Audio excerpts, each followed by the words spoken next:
professor Castro tem dedicado a sua vida a estudar a criação da Assembleia de Deus no Brasil e a trajetória de seus fundadores, Daniel Berg e Gunnar Wingren. É corrente que o movimento pentecostal teve seu começo em 1906 na cidade de Los Angeles. De Los Angeles se espalhou por todos os Estados Unidos, chegando à cidade de Chicago. Na cidade de Chicago, moravam dois suecos, dois jovens, crentes batistas, que se chamavam Daniel Berg e Gunnar Wingren.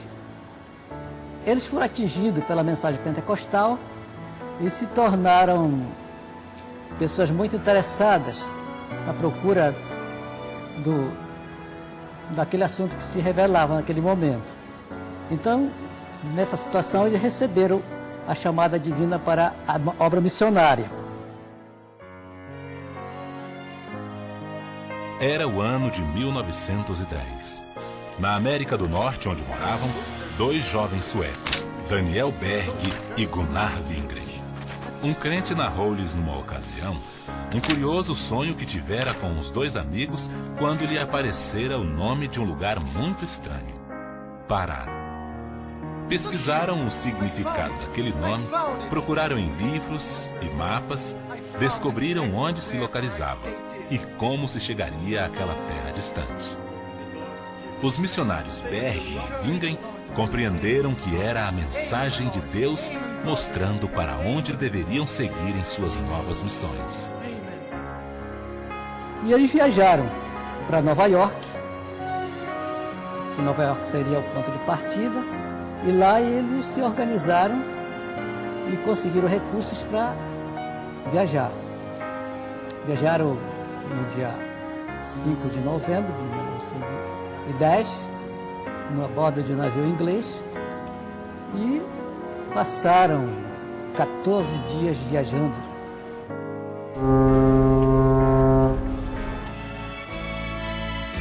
Aqueles dois homens muito especiais desembarcam em Belém do Pará após 14 dias de viagem, no dia 19 de novembro de 1910. Os dois missionários, que já haviam deixado a Suécia, sua terra natal, para viver nos Estados Unidos, deparam-se agora com uma nova terra, desconhecida, pobre e aparentemente selvagem. Começam a viver uma nova provação. Ninguém os aguarda no porto. A língua é totalmente desconhecida para eles. Era preciso, mais do que nunca, confiar nos desígnios de Deus. Os missionários chegam à Praça da República, no centro de Belém. É tudo muito diferente do que estavam acostumados. O clima, a cidade, as pessoas. Mas a ajuda não demora a aparecer. Companheiros de viagem encontram-se casualmente e indicam onde poderiam se hospedar na cidade. Em seguida, de certa maneira, aquela terra estranha lhes dava boas-vindas, oferecendo os frutos de suas árvores. Tudo é motivo de agradecimento. Aquele é também o momento de orar pedindo a Deus que continue iluminando os seus caminhos. Daniel Berg e Gunnar Wingren realizam a sua primeira oração em solo brasileiro e vivem a página inicial da história da Igreja Assembleia de Deus no Brasil. Eles precisam enfrentar mais um desafio e se perguntam como conseguirão sobreviver com tão pouco dinheiro, sem amigos, em uma terra tão remota. Os poucos dólares que haviam sobrado depois da viagem correspondiam a 16 mil réis, suficiente apenas para uma noite no hotel.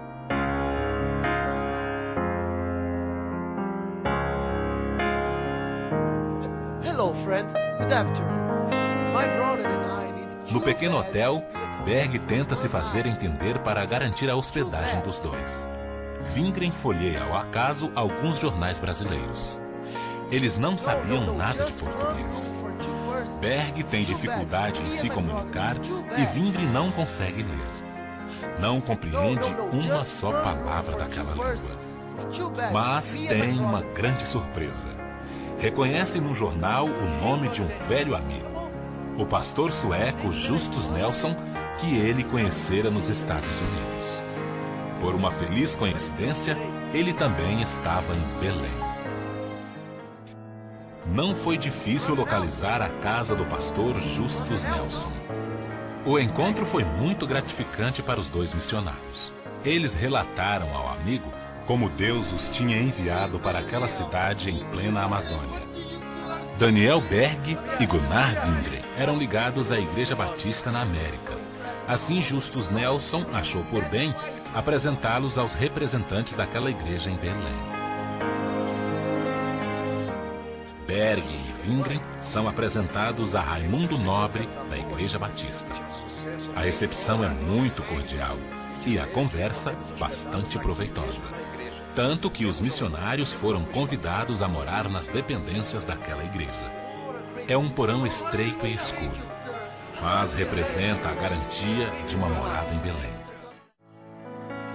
Os brasileiros se empenham em ensinar português a Gunnar Wingren e todas as noites, no porão que divide com Daniel Berg, Wingren se dedica a passar os conhecimentos do novo idioma ao companheiro. Em pouco tempo, eles já dominam a língua e estão prontos para suas pregações no Brasil. Daniel Berg consegue emprego como fundidor na empresa que estava construindo o Porto de Belém. Para garantir o seu sustento e de seu companheiro, Berg precisa trabalhar pesado durante várias horas por dia.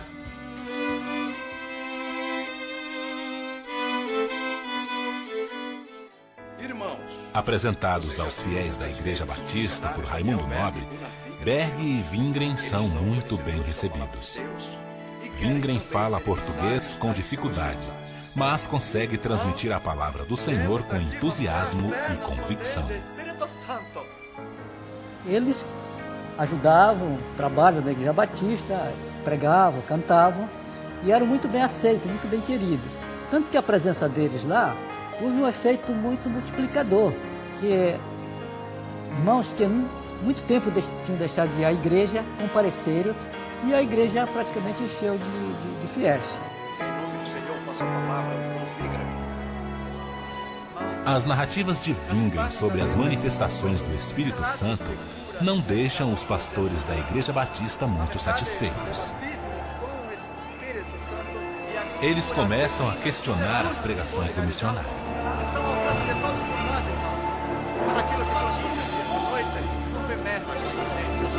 Porque Deus tem você aqui hoje para a nossa oração e curar através do Espírito Santo, porque Ele se cura com o batismo do poder do Espírito Santo. Os batismos no Espírito Santo e as curas de enfermos causam estranheza aos batistas, que não aceitam aqueles relatos. As relações entre Berg e Wingren e a Igreja Batista ficam estremecidas.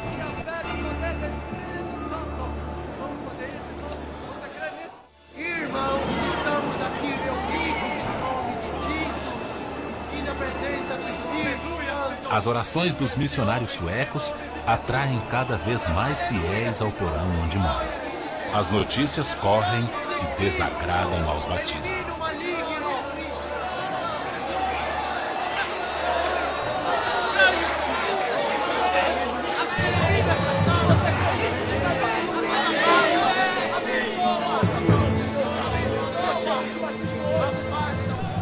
Raimundo Nobre resolve tomar providências drásticas.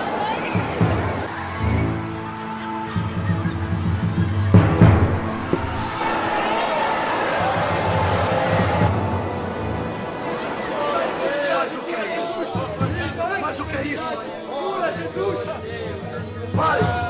Pare já com isso! Eu sei muito bem que a Bíblia fala no batismo do Espírito Santo e nas curas das enfermidades por Jesus. Mas acho também que é um absurdo que neste momento estou vendo aqui. Um absurdo que pessoas criadas nos dias de hoje ainda acreditem que essas coisas podem acontecer. Senhores, meus irmãos, não podemos acreditar nos sonhos e falsas profecias. Wingren permanece calmo e tenta convencer de que o batismo no Espírito Santo transformaria todos eles. Alguns dos fiéis tentam argumentar em favor da nova doutrina e narram exemplos de curas que haviam acontecido recentemente. Mas Raimundo Nobre não se convence. Quantos estão de acordo com isso? Diante das circunstâncias, ficou óbvio que vocês não podem mais morar aqui. Vão procurar outro 18 adeptos do pentecostalismo são excluídos da Igreja Batista.